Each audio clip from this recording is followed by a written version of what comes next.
Communication aspect. Communication over vocabulary. Vocabulary is the concept that gets the most attention from language learners. But the main purpose of language learning is to enable communication among people. It is not knowing as much vocabulary as possible. It is communication which is a skill in and of itself. One reason why schools fail to produce successful speakers is that they don't think about the communication aspect and focus on language alone. If you know 10,000 words but can't communicate, is it better than communicating with 1,000 words? What counts is communication, not how many words or grammar structures you know. And language learning is not only inputs and outputs. People in the real world are not waiting to test your ability to speak and try to count how many mistakes you make. They are not hoping that you would impress them with your rich vocabulary.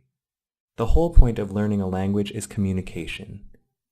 Language learning is not a performance. It is a tool of sharing your feelings and thoughts with others. So ditch your perfectionism and focus more on the communication aspect. Try to improve your communication skills along with your language. You don't know one word? Don't worry, just try to explain it. You don't understand the speaker? Ask one more time. Your body language, eye contact, hand gestures, and tone all define the message you are trying to convey. Learn how to read body language. You will understand people better. And how to use hand gestures.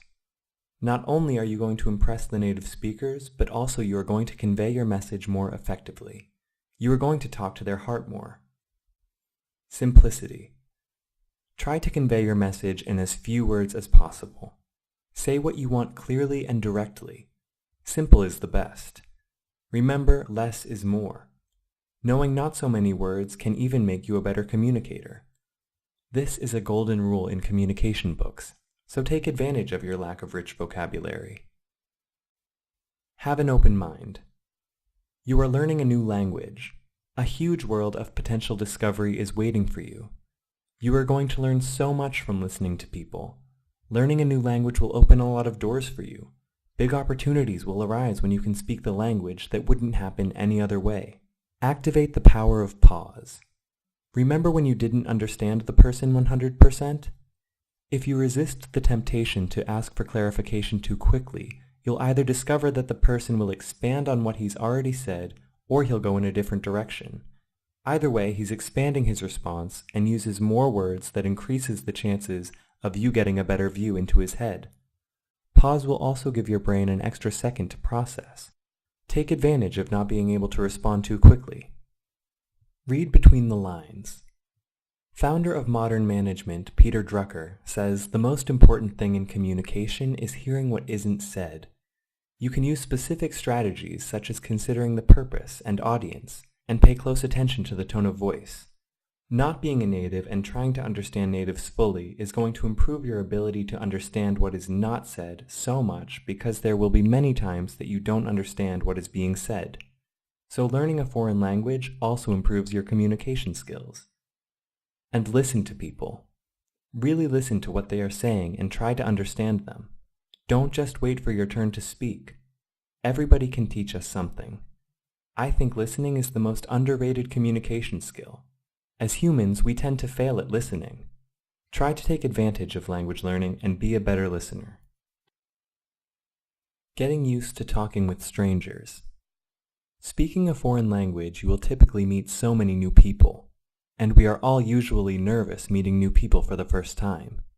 This is not only about the second language. It happens in our own languages as well.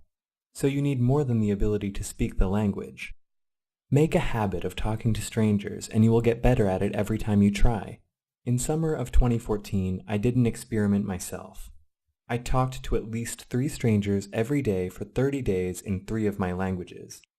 Overall, it was a great experience, not only for improving my languages, but also for personal development and expanding my comfort zone.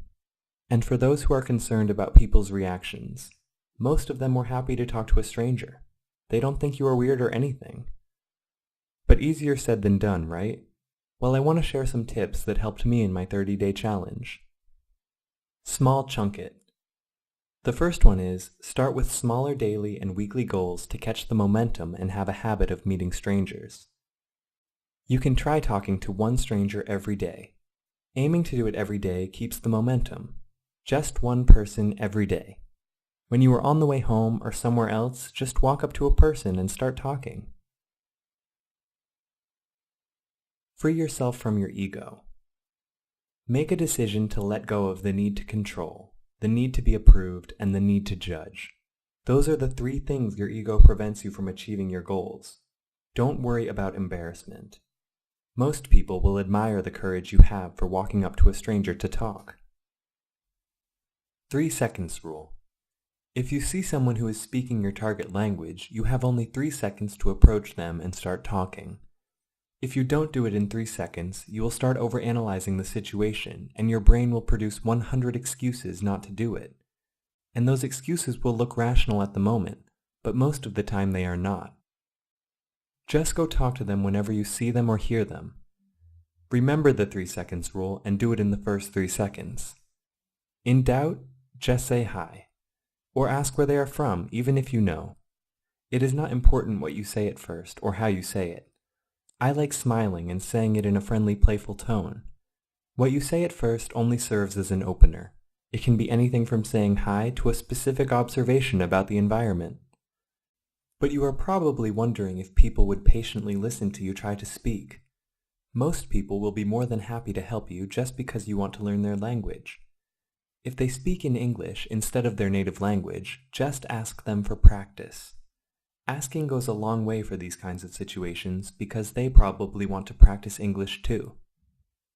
Or they just think that they are helping you when they speak English, because they might think you prefer English by default. Well, you can help them practice their English, and after that you can tell them you are interested in their language and ask for practice. So don't think about it too much when the opportunity presents itself. Just say the first thing that comes to mind. Go with the flow. But maybe you think you are too shy to meet and speak with lots of new people, especially in a new language you are having a hard time interacting with strangers. I've seen this as a major obstacle. I feel you. And I think even though some people tend to be on the more shy end of the spectrum, for most people being shy is a self-fulfilling prophecy. Your past, your family, your friends, and the hard situations you've been through are building walls around you. And welcoming these walls consciously or subconsciously, you embraced being shy. Well, there is only one way out. You have to destroy those walls. If you are willing enough to do it, just get out there to be exposed to what you fear as much as possible. Over time, you are going to get over it. I know that it is very comfortable learning locked up in your room, but it is going to be very slow. You are never going to be ready enough. Contact with people is what really makes a difference in the long run, no matter how much time you study. So if you are serious about learning a language, please go out there and speak it when you have the rudimentary understanding and skills.